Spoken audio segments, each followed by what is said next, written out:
තිරේ තියෙන රූප දේශ බලන්න. ඉතින් මේක ඔබ්වියස්. මට තේරෙන්නේ නැති. අනිවාර්යෙන්ම මේ කර්මයට පුළුවන් අපේ ජීවිතයක් ලබා දෙන්නත්, අපේ ජීවිත ගමන් මගේදී ඒකට බාධා පැමුණවන්න අපිට සපෝට් එකක් වෙන්න. අපිට උදව්වක් වෙන්න.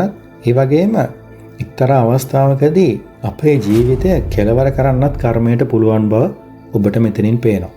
ඒත් ඔබ මෙතනදී ඉතා බුද්ධිමත්ව තේරුම් ගන්න ඕන කාරණාව තමයි උපඝාතක කර්මය කියන්නේ බුදුදහමට අනුව අපට මරණය ළඟා කරන කර්මය නෙමෙයි. මරණය කියන්නේ කර්මයක් සක්‍රියව මවන දෙයක් නෙමෙයි. ඒ ජීවිතය මවාගෙන කර්මය බලය නැතිවීමේ ප්‍රතිඵලයයි. අභිධර්මයට අනුව මරණය සිදුවන්නේ ආකාර දෙකකින්.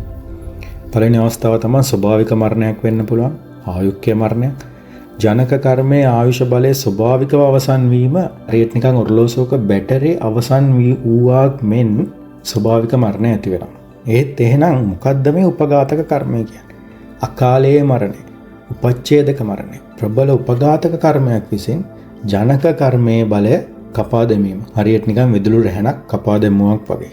උපඝාතක කර්මයක් ඇති වෙන ප්‍රධාන කරුණු 4ක්. නැත්නම් සාධක 4ක් සම්පූර්ණවොත් එම කර්මය උපඝාතක කර්මයක් විදිහට බලයක් ලබනවා.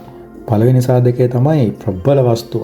කර්මය සිදු කරනු ලබන පුද්ගලයා හෝ වස්තුව අතිශය වටිනා හෝ ගුණවත් වෙන්න ඕන. හරියට නිකන් රහතන් වහන්සේ නමක්, මව්පියන්, ගුරුවරුන්, බුද්ධ ප්‍රතිමාවක් වැනි අති පූජනීය වස්තුවක් වෙන්න පුළුවන්.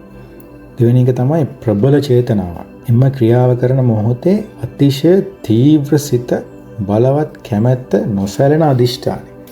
මම මොහොම මරනවා කියන පරිගැනීමේ ගින්නෙන් යුතු සිත. තුන්වෙනි එක තමයි නිතර කිරීම.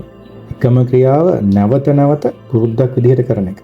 දිනපතා සතෙකුට වද දෙනවා, නිරන්තරයෙන් බොරු කියනවා, නිතිපතාම වද දෙමින් බොරු කියමින් අර ප්‍රබල චේතනාවම අදිෂ්ඨානයෙන් යුතුව අප්‍රමාණව නිතර කිරීම තුන්වෙනි අවස්ථාව. හතරවෙනි එක තමයි මරණාසන්න චේතනා. මරණයට ආසන්න මොහොතේ සිහියට එන හෝ කරනු ලබන ක්‍රියාවක් වෙන්න පුළුවන්.